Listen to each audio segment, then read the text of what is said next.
Hello everyone, welcome to the 18th session of UPSC PYQ analysis. This is Venkat, ఎలా ఉన్నారు అందరూ?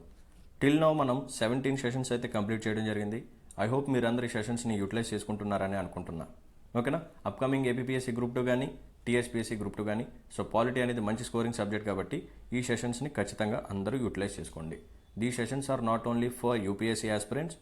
So ఇవి కేవలం యూపీఎస్సీ ఆస్పిరెంట్స్కి మాత్రమే కాదు, గ్రూప్ 2 స్టూడెంట్స్ కూడా ఉపయోగపడుతుంది అనమాట. సో అందరూ వాచ్ చేయండి, ఈ సెషన్స్ని యూటిలైజ్ చేసుకోండి. ఓకేనా? Perfect. So without any delay let start our session. So ఈరోజు ఫస్ట్ క్వశ్చన్ ఒకసారి చూడండి. With reference to the constitution of India which one of the following pairs is not correctly matched. So ఇన్కరెక్ట్గా match చేసిన ఆప్షన్ని అడుగుతున్నాడు అనమాట. So ఈ part ఖచ్చితంగా మీరు గమనించాలి. అంటే వాడు మనల్ని కరెక్ట్ ఆప్షన్స్ మార్క్ చేయమంటున్నాడా, ఇన్కరెక్ట్ ఆప్షన్స్ మార్క్ చేయమంటున్నాడా అని మనం చూసిన తర్వాతే ఆన్సర్స్ మనం మార్క్ చేయాలి. ఓకేనా? రైట్.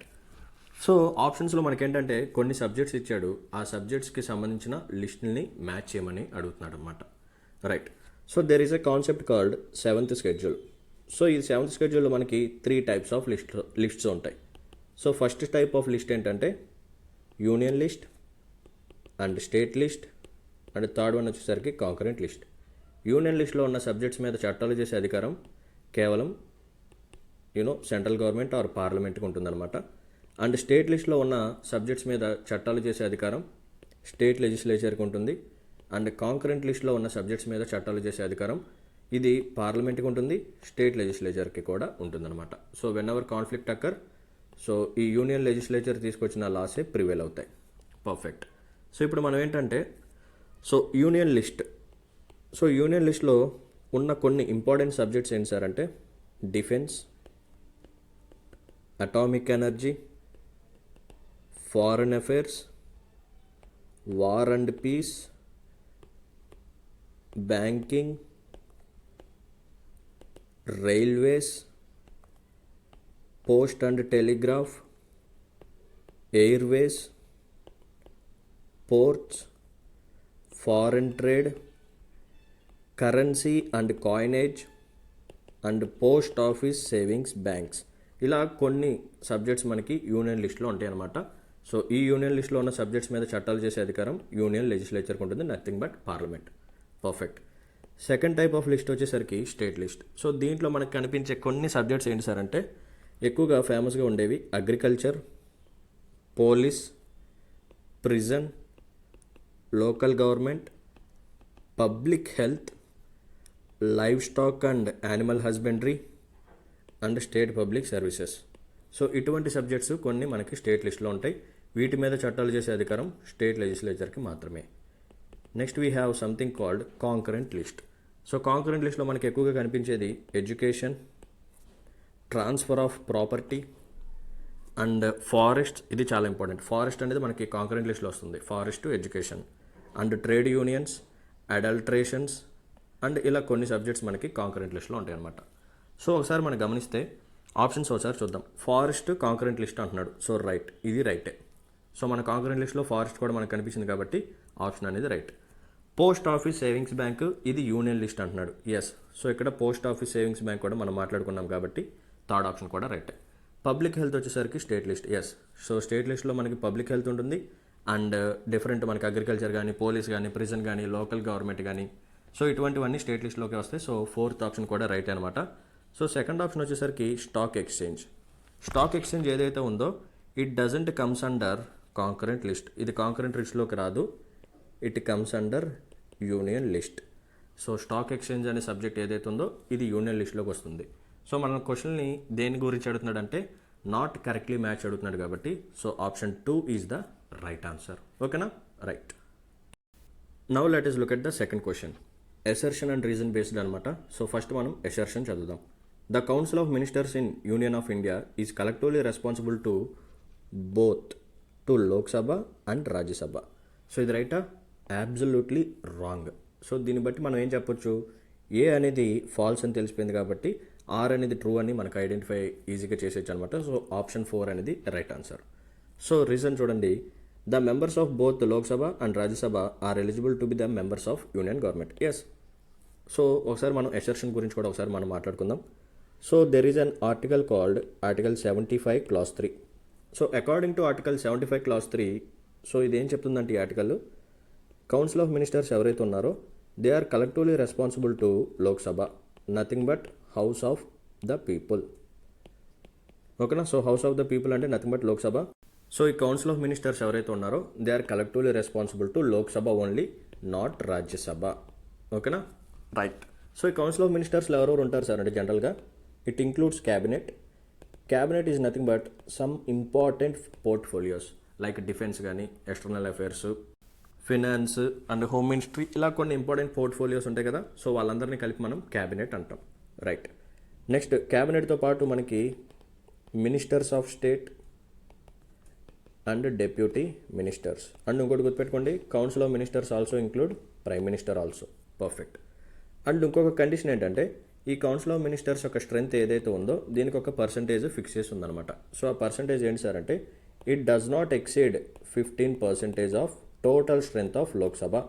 సో లోక్సభ యొక్క టోటల్ స్ట్రెంత్ ఏదైతే ఉందో దాంట్లో 15% మాత్రమే మ్యాక్సిమం లిమిట్ అనమాట. సో 15%ని మించి కౌన్సిల్ ఆఫ్ మినిస్టర్స్ అయితే ఎక్కువ ఉండటానికి వీల్లేదు.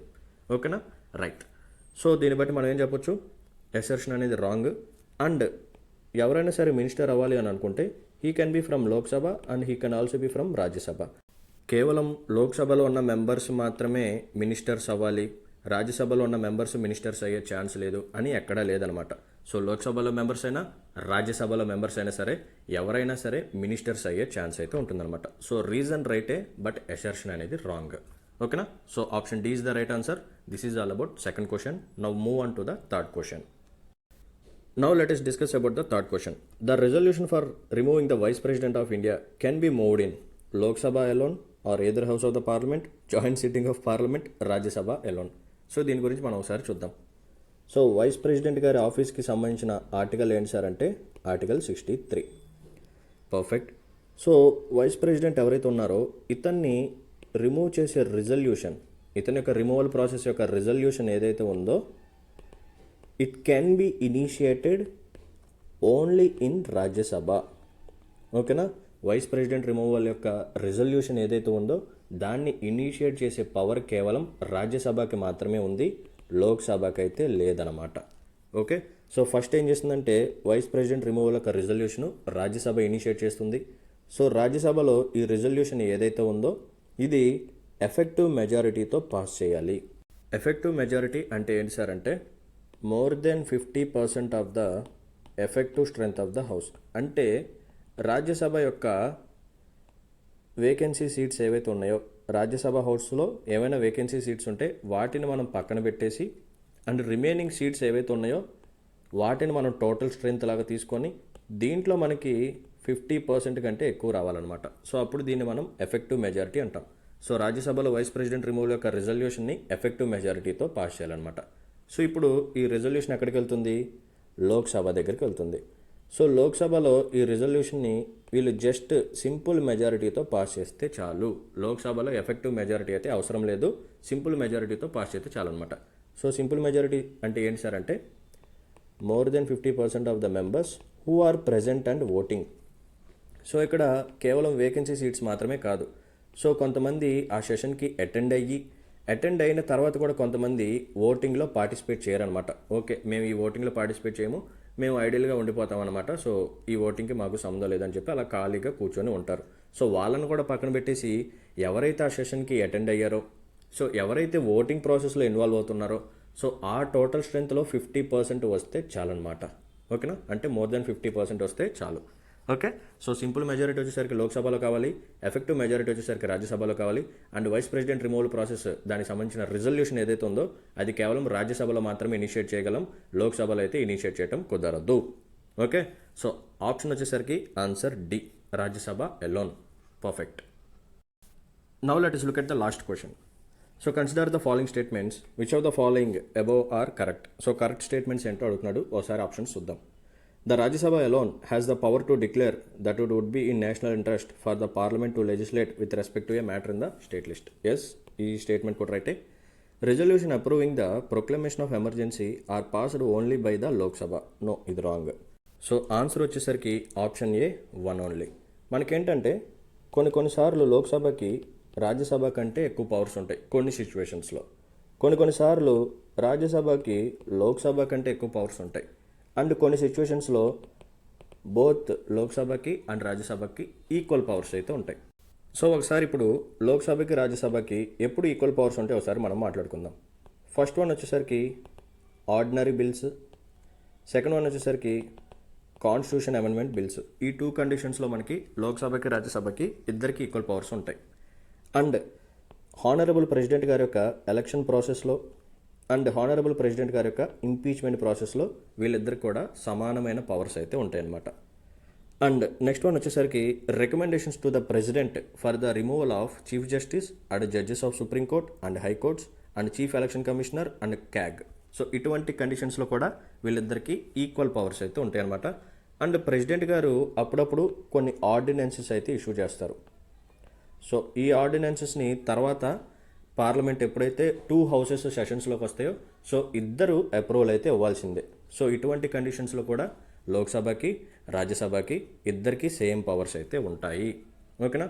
Ordinary bills, constitution amendment bills and honourable president గారి యొక్క election process, impeachment process, recommendations to the honourable president for the removal of chief justice and judges of supreme court and high courts and chief election commissioner and CAG.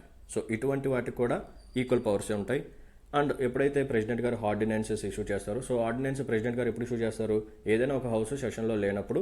So అప్పుడు bill అనేది act అవ్వలేదు కాబట్టి, ఎందుకంటే act అవ్వాలంటే ఖచ్చితంగా 2 హౌసెస్లో pass అవ్వాలి. ఆ తర్వాత ప్రెసిడెంట్ గారి దగ్గరికి వెళ్ళి ప్రెసిడెంట్ గారు ఆమోదించిన తర్వాత అది యాక్ట్ అవుతుంది. బట్ ఎప్పుడైనా సరే ఒక హౌస్ అనేది సెషన్స్లో లేనప్పుడు ప్రెసిడెంట్ గారి ద్వారా ఈ వేలో వెళ్తారనమాట. సో ప్రెసిడెంట్ గారు ఆర్డినెన్స్ని ఇష్యూ చేస్తారు. సో ఆ ఆర్డినెన్స్ తర్వాత ఏంటంటే ఈ 2 హౌసెస్ ఖచ్చితంగా అప్రూవల్ ఇచ్చినప్పుడే ఆర్డినెన్స్ అనేది కంటిన్యూ అయ్యి యాక్ట్ లాగా అవుతుంది, లేకపోతే ఆర్డినెన్స్ అనేది డిస్కంటిన్యూ అయిపోతుంది అనమాట. ఓకేనా. సో ఇటువంటి సిచ్యువేషన్స్లో లోక్సభకి రాజ్యసభకి ఈక్వల్ పవర్స్ అయితే ఉంటాయి. ఇప్పుడు మనం లోక్సభ యొక్క స్పెషల్ పవర్స్ మాట్లాడుకుందాం. అంటే లోక్సభకి రాజ్యసభ కంటే ఎక్కువ పవర్స్ ఉంటాయి. సో ఆ కండిషన్స్ ఏంటో ఒకసారి మనం మాట్లాడుకుందాం. ఫస్ట్ వన్ వచ్చేసరికి money bill. So money bill విషయానికి వచ్చేసరికి లోక్సభకి ఎక్కువ పవర్స్ ఉంటాయి. రాజ్యసభకి మనీ బిల్ని అమెండ్ చేయడం కానీ లేకపోతే మనీ బిల్ని తిరిగి మళ్ళీ రిజెక్ట్ చేయడం కానీ ఇటువంటి పవర్స్ అయితే ఉండవు. సో ఖచ్చితంగా రాజ్యసభ అనేది 14 డేస్లో తన యొక్క రెస్పాన్స్ అనేది ఇవ్వాలి. ఒకవేళ 14 డేస్లో రాజ్యసభ ఎటువంటి రెస్పాన్స్ కానీ ఇవ్వకపోతే మనీ బిల్ అనేది పాస్ అయిపోయినట్టే మనం పరిగణిస్తామన్నమాట. మనకేంటంటే రాజ్యసభ కేవలం కొన్ని సజెషన్స్ అయితే ఇవ్వగలదు లోక్సభకి. సో ఈ ప్రొవిజన్స్ మార్చండి అని చెప్పి కొన్ని రికమెండేషన్స్ మాత్రమే ఇవ్వగలదు. ఆ రికమెండేషన్స్ అనేది they are not binding on the Lok Sabha. So Lok Sabha అనేది రాజ్యసభ ఇష్యూ చేసిన రికమెండేషన్స్ని ఫాలో అవ్వచ్చు, అవ్వకపోవచ్చు. పర్ఫెక్ట్. నెక్స్ట్ వన్ వచ్చేసరికి జాయింట్ సిట్టింగ్. సో జాయింట్ సిట్టింగ్లో జనరల్గా ఏంటంటే స్పీకర్ ఆఫ్ లోక్సభ గారే ప్రిసైడ్ చేస్తూ ఉంటారు. సో స్పీకర్ గారు వచ్చేసరికి లోక్సభ నుంచి ఉంటారు కాబట్టి సో కొంచెం ఇక్కడ లోక్సభకి ఎక్కువ పవర్స్ అయితే ఉండే ఛాన్సెస్ ఉంటాయి. ఓకేనా. పర్ఫెక్ట్. నెక్స్ట్ వన్ ఏంటంటే రాజ్యసభ నో కాన్ఫిడెన్స్ మోషన్ ద్వారా కౌన్సిల్ ఆఫ్ మినిస్టర్స్ని రిమూవ్ చేయలేదన్నమాట. బట్ లోక్సభ చేయగలదు. సో నో కాన్ఫిడెన్స్ మోషన్ అనేది మనం కేవలం లోక్సభలోనే ఇనిషియేట్ చేయగలం, రాజ్యసభలో ఇనిషియేట్ చేయడం కుదరదు. సో ఇవి కొన్ని ఎగ్జాంపుల్స్ అనమాట లోక్సభ యొక్క స్పెషల్ పవర్స్. ఇప్పుడు మనం రాజ్యసభ యొక్క స్పెషల్ పవర్స్ మనం మాట్లాడుకుందాం. అంటే కొన్ని సిచ్యువేషన్స్లో రాజ్యసభకి లోక్సభ కంటే ఎక్కువ పవర్స్ ఉంటాయి. సో అవేంటో ఒకసారి చూద్దాం. So article 249. సో ఆర్టికల్ 249 ప్రకారం స్టేట్ లిస్ట్లో ఉన్న ఏదైనా ఒక సబ్జెక్ట్ని తీసుకొచ్చి రాజ్యసభ పార్లమెంట్కి ఇవ్వచ్చు అనమాట. సో ఇలా ఇచ్చినప్పుడు పార్లమెంటు ఈ స్టేట్ లిస్ట్లో ఉన్న ఈ సబ్జెక్ట్ మీద యాక్ట్స్ అయితే తయారు చేయగలదు. అప్పటి వరకు కేవలం స్టేట్ లెజిస్లేచర్ మాత్రమే చేయగలదు. బట్ రాజ్యసభకు ఉన్న special power according to article 249 ఆ స్టేట్ లిస్ట్లో ఉన్న ఒక పర్టికులర్ సబ్జెక్ట్ తీసుకొచ్చి పార్లమెంట్కి ఇచ్చినప్పుడు ఇప్పుడు ఆ పర్టికులర్ స్టేట్ లిస్ట్లో ఉన్న సబ్జెక్టు ఏదైనా సరే పార్లమెంట్ అనేది దాని మీద చట్టం అయితే చేయొచ్చు అనమాట. ఇది ఒక స్పెషల్ పవర్. నెక్స్ట్ వన్ వచ్చేసరికి ఆర్టికల్ 312. ఆర్టికల్ 312 ఏం చెప్తుందంటే ఆల్ ఇండియా సర్వీసెస్. మనకి ఆల్ ఇండియా సర్వీసెస్ ఏదైతే ఉన్నాయో ఒకవేళ మనం కొత్త న్యూ ఆల్ ఇండియా సర్వీసెస్ తీసుకురావాలి అని అనుకుంటే ఆ ప్రాసెస్ని ఇనిషియేట్ చేసే పవర్ కేవలం రాజ్యసభకి మాత్రమే ఉంది, లోక్సభకి అయితే లేదు. ఓకేనా. పర్ఫెక్ట్. అండ్ వైస్ ప్రెసిడెంట్ గారిది ఇందా మనం మాట్లాడుకున్నాం కదా. సో వైస్ ప్రెసిడెంట్ గారి యొక్క రిమూవల్ ప్రాసెస్ అది కేవలం రాజ్యసభలో మాత్రమే మనం ఇనిషియేట్ చేయగలం, లోక్సభలో ఇనిషియేట్ చేయడం కుదరదు. సో ఇవి రాజ్యసభ యొక్క కొన్ని స్పెషల్ పవర్స్ అనమాట. సో ఫస్ట్ వన్ వచ్చేసరికి ఆర్టికల్ 249 ప్రకారం స్టేట్ లిస్ట్లో ఉన్న ఏదైనా సబ్జెక్ట్ని తీసుకొచ్చి పార్లమెంట్కి ఇవ్వచ్చు అనమాట. సో ఇప్పుడు పార్లమెంట్ అనేది ఆ స్టేట్ లిస్ట్లో ఉన్న సబ్జెక్ట్ మీద యాక్ట్స్ అనేది చేయొచ్చు. అండ్ ఆర్టికల్ 312 ప్రకారం so new all India services create చేయడానికి ఆ ప్రాసెస్ ఏదైతే ఉందో దాన్ని ఇనిషియేట్ చేసే పవర్ కూడా రాజ్యసభకి మాత్రమే ఉంది. అండ్ వైస్ ప్రెసిడెంట్ గారి యొక్క రిమూవల్ ప్రాసెస్ని ఇనిషియేట్ చేసే పవర్ కూడా రాజ్యసభకే ఉంది, లోక్సభకి అయితే లేదు. ఓకేనా? బట్ గుర్తుపెట్టుకోండి, నో కాన్ఫిడెన్స్ మోషన్ మనం కేవలం లోక్సభలో మాత్రం ఇనిషియేట్ చేయగలం, రాజ్యసభలో అయితే ఇనిషియేట్ చేయలేము. ఇది లోక్సభకి సంబంధించిన ఒక special power. Okay, perfect. So దీన్ని బట్టి మనం ఏం చెప్పొచ్చు, option A one only. Okay, right. So this is all about today session. I hope you like this session. మీకు కానీ నా యొక్క ఎక్స్ప్లెనేషన్ కానీ ఎఫర్ట్స్ కానీ నచ్చినట్టయితే please hit the like button and మీ ఫ్రెండ్స్ కూడా ఈ వీడియోని షేర్ చేయండి. Okay, so see in the next session. Until then take care, bye bye, జై హింద్.